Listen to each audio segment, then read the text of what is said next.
As-tu vu? J'ai un costume. En quoi je peux bien être déguisée? As-tu une idée? C'est difficile, hein? Aujourd'hui, je suis déguisée en maman kangourou parce qu'on va parler de la naissance des petits kangourous. Les kangourous, ils font partie du grand groupe des marsupiaux. Hey, c'est un grand mot, ça. On le dit ensemble? Les marsupiaux. Les marsupiaux, c'est les animaux que les femelles, les mamans, ont une poche sur leur ventre pour permettre aux petits de grandir. Des mamans kangourous, il y en a de ma grandeur. Mais les mamans kangourous, ils n'auront pas des bébés grands comme les bébés humains, hein? Ils vont avoir des bébés minuscules. J'ai ici une fève de lima. La fève de lima, c'est la grosseur du petit kangourou à la naissance. Il ressemble à une petite crevette. Et tout seul, il va grimper dans le poil de maman kangourou pour se rendre jusque dans la poche. Et dans la poche, qu'est-ce qu'il y a? Il y a des tétines pour pouvoir boire du lait. Donc, le bébé minuscule va s'accrocher à une tétine. Et là, c'est presque de la magie. La tétine va gonfler. Elle va rester prise dans sa bouche et il est attaché comme ça pour plusieurs semaines dans la poche de la femelle. Combien de temps il va rester à l'intérieur de la poche? Ça varie des espèces, entre 9 et 12 mois, tout dépendant des espèces de kangourous. Sais-tu comment ça s'appelle, un bébé kangourou? Pense-y. Est-ce que c'est un petit gourou, un kangourou, un kangourounet? C'est pas un mot qu'on entend souvent, les bébés kangourous. Comment ça s'appelle, hein?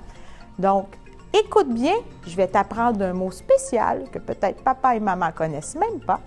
Le bébé kangourou s'appelle un joey. Ça s'appelle comme ça, tout simplement. Ça ressemble pas du tout à kangourou. Tous les bébés marsupiaux s'appellent des joey et ils vont aller dans la poche de leur maman. As-tu vu? J'ai un nouvel ami avec moi.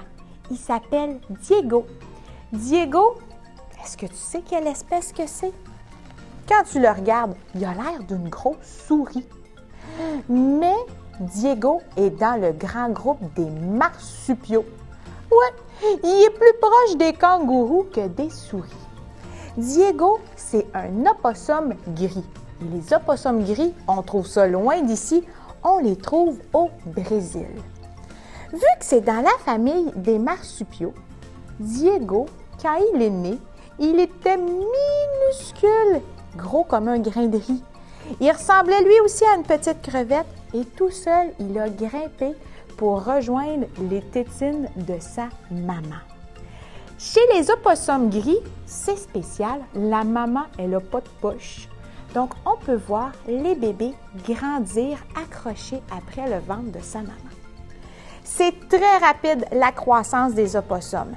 Le bébé, il va rester dans le ventre de sa maman à peu près 15 jours et ensuite, c'est juste quelques semaines avant qu'il devienne un adulte et qu'il soit rendu autonome.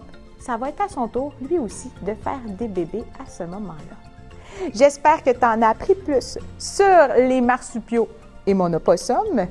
J'espère que tu t'es amusé.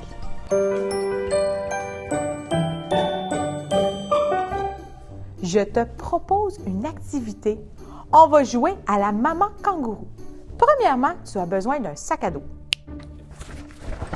On le met à l'envers sur notre ventre et non pas sur notre dos. Ensuite, ça te prend un petit jouet. Choisis ton toutou préféré. Et ainsi, tu pourras promener ton ami. Moi, je vais promener Woukou un peu partout dans la maison, comme une maman kangourou.